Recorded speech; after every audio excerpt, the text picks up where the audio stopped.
மாவட்டத்திலோட ஒரு கிராமத்து ஸ்கூலுக்கு பள்ளிக்கு வர்றதுக்கான வாய்ப்புகள் மிக மிக மிக குறைவு. ஆனால் thanks to that counselling system I am very very thankful. அந்த சிஸ்டம் வந்து ஒரு பெரிய ஒரு ஊக்கமாக தான் நான் பார்க்குறேன். அன்னைக்கு எங்களுக்கு கிடைச்ச ஒரு ஊக்க மருந்து அந்த சிஸ்டமே. அதனால தான் தெரிஞ்சது கிண்டி இன்ஜினியரிங் காலேஜ் இருக்குது, அதுக்கு நம்மளும் அப்ளை பண்ணலாம், நமக்கும் ஒரு வாய்ப்பு இருக்குது. கம்ப்யூட்டர் சயின்ஸ் டிபார்ட்மெண்ட்னு ஒன்று இருக்குது. அங்கே போய் கவுன்சிலிங்கில் உட்கார்ந்த உடனே தான் எங்களுக்கு தெரிஞ்சது, நீங்கள் கிண்டி இன்ஜினியரிங் காலேஜுக்கு உள்ளே போனோம்னா குறைந்தபட்சம் 99.99க்கு மேலே ஒரு 2 மார்க்காவது வாங்கணும். கரெக்ட் தானே?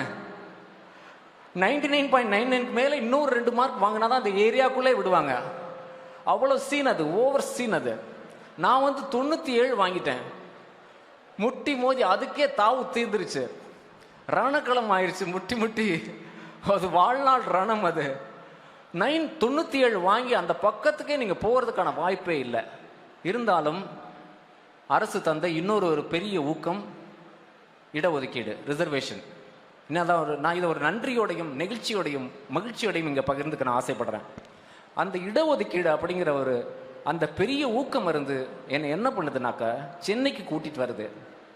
அந்த ஊக்க மருந்து கையை பிடித்து கொண்டு கிண்டி இன்ஜினியரிங் காலேஜுக்கு உள்ளே கூட்டிகிட்டு போய் அந்த டிபார்ட்மெண்ட் ஆஃப் கம்ப்யூட்டர் சயின்ஸுக்கு உள்ளே உட்கார வைக்குது. இந்த 35 வருடங்கள், இந்த பாஸ்ட் 3 டெக்கேட்ஸ் நண்பர்களே, அந்த ஒரு நிகழ்வு, அப்போ கிடைத்த அந்த ஊக்கம் எத்தனையோ வாசல்களை எனக்கு இந்த 35 வருடங்களை திறந்து வச்சிருக்குங்கிறத நான் அப்பப்போ உணர்ந்திருக்கிறேன். அவ்வளவு பெரிய ஊக்கமாக, அவ்வளவு சிக்னிஃபிகண்டான ஒரு ஊக்கமாக, ஒரு என்கரேஜ்மெண்ட்டாக இந்த மடிக்கணினி திட்டத்தை நான் பார்க்குறேன். உண்மையிலேயே இது வந்து நிறைய மாணவர்களுக்கு வெகு தூரம் கூட்டி செல்லக்கூடிய ஒரு ஊக்கமாக இது அமைய போகுதுங்கிறது என்னால் கண்டிப்பாக உணர முடியுது. அதே சமயம் மாணவர்கள், உங்கள் எல்லாருக்குமே தெரியும், இன்றைக்கி விழாவில் கண்டிப்பாக நிறைய பேர் இதை பற்றி பேச போகிறாங்கன்னு தெரியும்.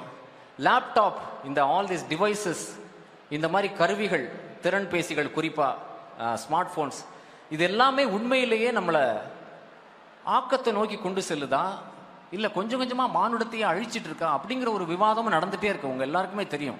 அதை விட்டுட்டு நம்ம யோசிக்கவே முடியாது. இன்ஃபேக்ட் நம்ம எல்லாருமே டிஸ்கஸ் பண்ண வேண்டிய ஒரு பட்டிமன்ற டாபிக் இது. மதிப்பிற்குரிய ஐயா சாலமன் பாப்பையா தலைமையிலே இந்த டாபிக் வச்சு நம்ம கண்டிப்பாக பேசணும். அன்பின் பெரியோர்களே, அருமை தாய்மார்களே, பிள்ளைகளே, லேப்டாப்ன்றாங்க, திறன் பேசிகள் சொல்றாங்க இல்லையா, ஸ்மார்ட் போன்ஸ், இதெல்லாம் உண்மையிலேயே நம்மளை ஆக்குதா இல்ல அழிக்குதா? கேட்கணுமா இல்லையா? நியாயமான கேள்வியா இல்லையா? கரெக்டா? நிச்சயமா நம்ம கேட்க வேண்டிய கேள்வி. இதுக்கு பதில் நமக்கு ஏற்கனவே தெரியும். ஒரு ஆக்கமோ அழிவோ ஒரு பொருள்னால வர்றதில்ல, நிச்சயமா ஒரு பொருள்னால வர்றதில்ல. அந்த பொருளை வச்சுட்டு நம்ம என்ன பண்றோம், நம்ம செயல்னால வருதுங்கிறது நம்ம எல்லாருக்குமே தெரியும். Okay, that's probably an alarm. Okay, so நம்மளுடைய செயல்னால தான் வருது. இந்த ஒரு கருத்தை மட்டும் சொல்லி நான் முடிச்சுக்கிறேன். நம்ம ஒரு செயல்னால தான் வருது, நம்ம எல்லாருக்குமே தெரியும். ஒரு பொருள்னால ஆக்கமோ அழிவோ வந்துட போறதில்ல. பட் அதை வச்சுக்கிட்டு நம்ம என்ன பண்றோம்? இதையும் தாண்டி நண்பர்களே, சைக்காலஜியில் ஒரு முக்கியமான ஒரு நுட்பமான ஒரு கருத்தை சொல்றாங்க. அந்த கருத்து என்னன்னாக்கா, நீங்க எந்த ஒரு செயலும், நீங்க பண்ணக்கூடிய எந்த ஒரு செயலும், எனிதிங் தட் யூ டூ, எந்த ஒரு முடிவும் ஒன்று உங்களை ஆக்கத்துக்கு கொண்டு போகும், இல்லை அழிவுக்கு கொண்டு போகும். இடையில ஒண்ணுமே கிடையாது. There is nothing in between. அந்த அப்சர்வேஷனை கேட்கும்போது எனக்கு ரொம்ப ஆச்சரியமா இருந்தது. There is nothing in between. இடைப்பட்டுன்னு எதுவுமே கிடையாது. இந்த ஆக்ஷன்னால, இந்த முடிவுனால நல்லதும் இல்லை கெட்டதும் இல்லை, சும்மா நியூட்ரல் தான் அப்படின்னு ஒண்ணுமே கிடையாதுங்க. There is nothing in between. நண்பர்களே, ஆல் ரைட், ஓகே, மாணவ செல்வங்களே, இது உங்களுடைய ஆக்கத்தின் காலம். சரியா? ஆக்கம்ங்கிறது ரொம்ப ஒரு வலிமையான ஒரு வார்த்தை. ஆக்கம்ங்கிற வார்த்தை ரொம்ப ஒரு வலிமையான ஒரு வார்த்தை. அதுக்கு சக்சஸ்னு ஒரு மீனிங் கொடுக்கலாம். அதையும் தாண்டி ஒரு பல லேயர்ஸ்ல அதுக்கு மீனிங் இருக்கு. ஒரு உயர்வு, ஒரு ஊக்கம், ஒரு என்கரேஜ்மெண்ட், உயர்வை நோக்கி நம்ம சொல்லக்கூடிய ஒரு நிலையத்தை ஆக்கம் சொல்றாங்க. கரெக்டா? ஊர்ல கிராமங்கள் எல்லாம் சோறு ஆக்குறதுன்னு சொல்லுவாங்க. சமையலுக்கே அப்படிதான் சொல்லுவாங்க, சோறு ஆக்குதல். ஆனா மற்றதுக்கெல்லாம் சொல்ல மாட்டாங்க. குழம்புக்கெல்லாம் குழம்பு வைக்கிறது, ஆனா சோறு ஆக்குதல். ஸோ அது ஏன் சொல்றாங்கன்னா, எனக்கு தெரிஞ்சு சோறு எவ்வளவு முக்கியமோ ஆக்குதல் அவ்வளவு முக்கியம். கரெக்டா? அந்த ஆக்கத்திற்கான உங்களுடைய பெரிய பயணத்தில் ஒரு ஊக்கமாகத்தான் இந்த லேப்டாப் இருக்க போது, இந்த கணினி வழங்கும் இந்த திட்டம் இருக்க போது. ஸோ உங்களுடைய பயணம் ஆக்கப்பூர்வமான பயணமாக இருக்கட்டும். ஸோ ஒரு பயங்கரமான ஒரு குரல் ஒன்று இருக்குது, ஆக்கம் ஊக்கம்ன்ற ரைமிங்கில் சொல்லிட்டதுனால உங்களுக்கே தெரிஞ்சிருக்கும். இந்த ரைம் யாராவது சொல்லியிருப்பாங்க, நம்ம பெரிய தலை சொல்லியிருக்கு, திருவள்ளுவர் சொல்லியிருக்கிறாரு. அவர் என்ன சொல்கிறாருனாக்கா, நீங்கள் ஊக்கத்தோடு நீங்கள் உழைக்கும் போது ஆக்கம்ங்கிறது உங்களை தேடி வந்துடும். தேடினா உங்களை எங்கே இருக்கான்னு கேட்டு கேட்டு கண்டுபிடிச்சு அட்ரஸ் தேடி வந்துருமா. ஆக்கம் அதர்வினாய் செல்லும்னா அட்ரஸ் தேடி செல்லும். ஆக்கம் அட்ரஸ் தேடி செல்லும், அசைவிலா ஊக்கம் உடையான் உழை. ஸோ ஊக்கத்தோடு நீங்கள் உழைக்கும் போது ஆக்கம் உங்களை அட்ரஸ் தேடி வரும். அதில் எந்த மாற்றமும் கிடையாது. இந்த விழாவும் ரொம்ப சூப்பராக ஆர்கனைஸ் பண்ணியிருக்காங்க. பெரிய பெரிய ஆளுமைகள்லாம் இங்கே உட்கார்ந்துருக்காங்க. பெரிய பல துறைகளில், அரசு கல்லூரிகளில் படித்து பல துறைகளில் கோலோச்சி கொண்டிருக்கக்கூடிய பெரிய ஆளுமைகள்லாம் இங்கே இருக்காங்க. ஸோ இது ஒரு பெரிய ஒரு நெட்வொர்க்கிங் கான்ஃபரன்ஸ் மாதிரி தான் பார்க்குறேன். நீங்கள் மாணவர்களே, நீங்கள் முடிச்சுட்டு நீங்கள் கார்ப்பரேட் வேர்ல்டுக்குள்ளே போகும்போது இந்த கான்ஃபரன்ஸஸ்க்கு அடிக்கடி அனுப்புவாங்க, நெட்வொர்க் பண்ணிட்டு வாங்கன்னு. பேசிக்கலி அது என்னென்னா ஆட்களை தெரிஞ்சுக்கிறது தான். யார் எந்த துறையில் இருக்காங்க, என்ன வேலை பண்ணுறாங்க, எங்கே என்ன நடக்குது, யாருக்கு யாரை காண்டாக்ட் பண்ணணும், எதுக்கு யாரை காண்டாக்ட் பண்ணணும். ஸோ இந்த நெட்வொர்க்கிங் ஒரு ஆப்பர்ச்சுனிட்டி மாதிரி தான் இந்த விழாவே நடந்துகிட்ருக்கு. என்னால் பார்க்க முடியுது. இந்த விழாவின் மூலமாக அரசு உங்களுக்கு என்ன சொல்ல வருதுன்னு எனக்கு தெரிஞ்சு, அரசு உங்களுக்கு என்ன சொல்ல வருதுனாக்கா, நாங்கள் இருக்கோம் சரியா, நமக்கு எல்லா இடத்துலையும் ஆள் இருக்குது. இங்கே பார்த்தீங்கன்னா எல்லா இடத்துக்கும் ஆள் இருக்குது. மக்களே, நீங்கள் படிச்சுட்டு மட்டும் வாங்க, நாளை நமதே, உலகம் உங்கள் கையில். நான் ஒரு சின்ன பாட்டோட முடிச்சுக்கிறேன்.